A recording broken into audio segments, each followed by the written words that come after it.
Hey guys, Pedro here to do an album review, and today I'm here to talk to you guys about Inkvisitor's brand new album, Dark Arts of the Sanguine Rituals. This is the band's second album, and they've seen some lineup changes. They have a new drummer, a new vocalist. By the way, I really enjoyed the vocals in this album, so kudos on finding this great vocalist.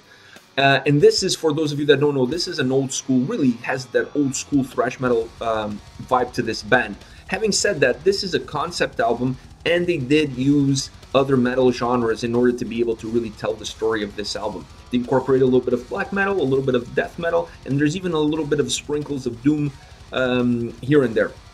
Now, as far as the album is concerned, the album has 10 tracks, it's 46 minutes in length. Now, those 10 tracks, one is a bonus track. Track 1 to track 9 is really the concept album, really the storytelling, really the meat and bones of the album, if you will. Track number 10, Quagmire Twilight, is a bonus track, and it's much different from every single other track on the album. It almost feels more like a doom metal track, almost like as the band experimented with different genres throughout the concept album, at the end they perhaps felt like, well, how would our band sound like if we were more of a doom metal band versus a thrash metal band? So let's just throw that one extra track in there. And that's, to me, the vibe that I got from that last song on the album, since it's completely separate from the concept album that really tells a story from song 1 to song 9. Now, as far as the concept is concerned, it's a murder mystery. There's a detective that's trying to discover, find out the clues and who killed who. But in addition to that, there was really a darkness to it. There's really a spirituality aspect to it, almost like poltergeist kind of thing to it. He really dives into the dark arts, if you will. So this, to me, really had the vibe of the video game L.A. Noire, but with the dark, ominous, and feel to it. Almost if you could mix two worlds. If you had the L.A. Noire video game and you add poltergeist to it, and the mixture of those two really gives the idea behind the concept of this album. Now, one of the things that I really like about the whole idea of the concept, but also how they put it into motion, is that they really use the different genres of metal to really tell the story better. So the music on each song is really the soundtrack to the storytelling aspect of the song. So songs that were more ominous, more dark, the song took on more of a black metal theme to it, if you will. Songs that had to do more with chasing or some high octane situation, it had more of a thrash metal vibe to it, and in some cases more of a death metal vibe to it. So they really use the different genres in combination with the lyrics of the song to really tell the story better. So you have a concept album where each song has its own style because each song has a different storytelling aspect to it. And so to me, it's critical when you have a concept album like this and you're really telling a story from song to song and there's a continuation to it, that you use the music as the soundtrack to that storytelling. And they did that, not just from track to track, but even within the same tracks. There are several tracks that start out more as a thrash metal vibe, like as a song, and then towards the end of the song, it starts to curve off towards more either black metal or death metal. Because it's also part of that storytelling. Same thing with the vocals. I really found the use of the screaming vocals or the higher pitched vocals were really well done as far as the storytelling aspect is concerned. First of all, they really fit the songs well, but also because of what was going on in the lyrics of that song and what was going on musically and lyrically in the song, at some point the screaming vocals were almost needed as an addition to that storytelling aspect of the song. It just gave life to the song, it gave life to the album, and it gave fluidity from song 1 to song 9. It really felt like you were listening almost to an audiobook. And once again, where the music is really the soundtrack to the story that you're hearing from the band. Really like that idea. I really like when a concept album goes down this road. I really think it's art in motion, if you will, because you're really combining the storytelling, the lyrics, and then the music behind it to really help you tell the story better. Just like you would in a movie, you use the soundtrack in a movie to really tell certain parts of the story in that movie better, to give you that, to give the viewer, the listener, that extra oomph, that extra texture, that extra warmth, if you will. And these guys did the same thing with this album, so kudos to them, because I really think it was really well done. It was really well executed. Now, as far as my favorite songs, it was really easy for me to pick the three, because I really think these three songs really tell the story of the album as far as the music is concerned, but also on how they incorporated the lyrics into that storytelling aspect. So the first one is Dark Arts Sanguine Rituals. which is the name of the album, and that's the first track on the album.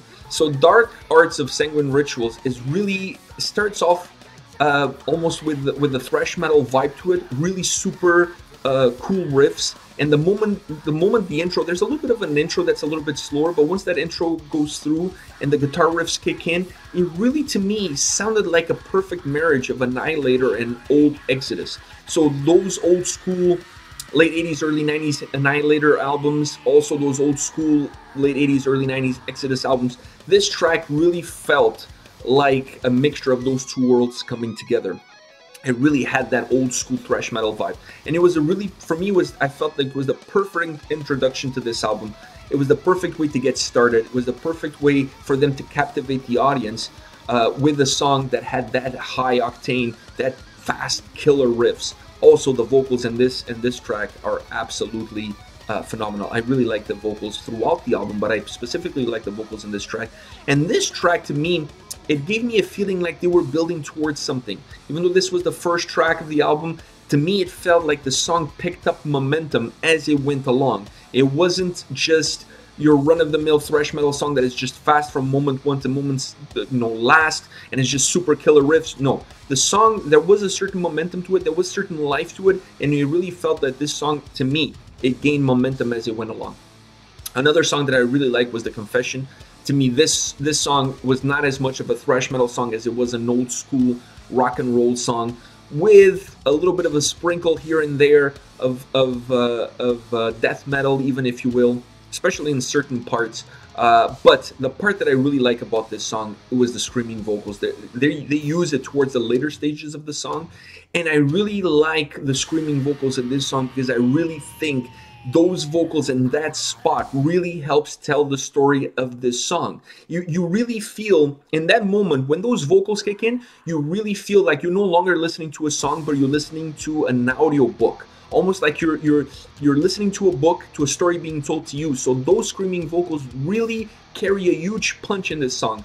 This song would not be the same without them. So I really feel like those screaming vocals add to the story part, the storytelling part of this song, and they fit it perfectly. I really, like, at first glance, it may sound like they're a little bit off. Like, why is a song that has this kind of style has screaming vocals towards the end? But once you start to understand what the song is about, what the lyrics are about, where you are in the story, and what part of the story they're telling you, you really understand why those screaming vocals are there, and you understand how important they are to that storytelling aspect. Now, the last song that I'm going to mention is Paradigm Shift. This is, to me, my absolute favorite song, and it creates a really weird dynamic to it, because it really starts off as, to me, it starts really off as a thrash metal song, super fast killer riffs, has really an old school vibe to it, that same old school vibe as the first one, Dark Arts of the Sanguine Rituals. Really that old Annihilator, that old Exodus, fast killer riffs with the vocals just completely coming over the top. I really liked it. But then as the song goes towards the end of it, it morphs into a black metal song. Like, it really transforms itself into a black metal song. And once again, I think that transformation, to me, the impression that I got is that it played a huge role in terms of telling the story of that song. You're talking about a song that deals with shifts, deals with changes. So when you have a song that deals with that kind of topic, and when you look at the lyrics of that song and you understand what part of the story you're in, you really understand better why they changed the song that had that old school thrash vibe all the way through, and then it towards the I would say the third end of the song, it becomes a very dark and ominous black metal song. But it makes sense. At first glance, it may not make sense. It may seem like, wow, that was a weird shift in direction. Why did they go there? But once again, once you understand the storytelling aspect, once you understand in which part of the story you are, and you understand the lyrics of that story, of that part, you really understand that that change was needed in order to bring to life, through music, what was being told in the lyrics. So I thought that combination was really creative, was really cool. I think these guys overall did a really good job in this album. I think it's really cool, it's really different. I really like the idea of the concept, but more important is not just the idea of the concept. I really like the way they delivered that idea and put it into practice and created this album. I really like how they combined the storytelling with the music and using the music as the soundtrack to the storytelling. It just really added to the whole concept. It really added to a great listening experience, and it really made for a very cool and dynamic album. So that's my take on it. I want to know what you guys have to say about this band and about this album if you heard it. Let me know in the comment section below. I'll be checking out the comments and replying back and seeing where your thoughts are with this album. Take care, guys.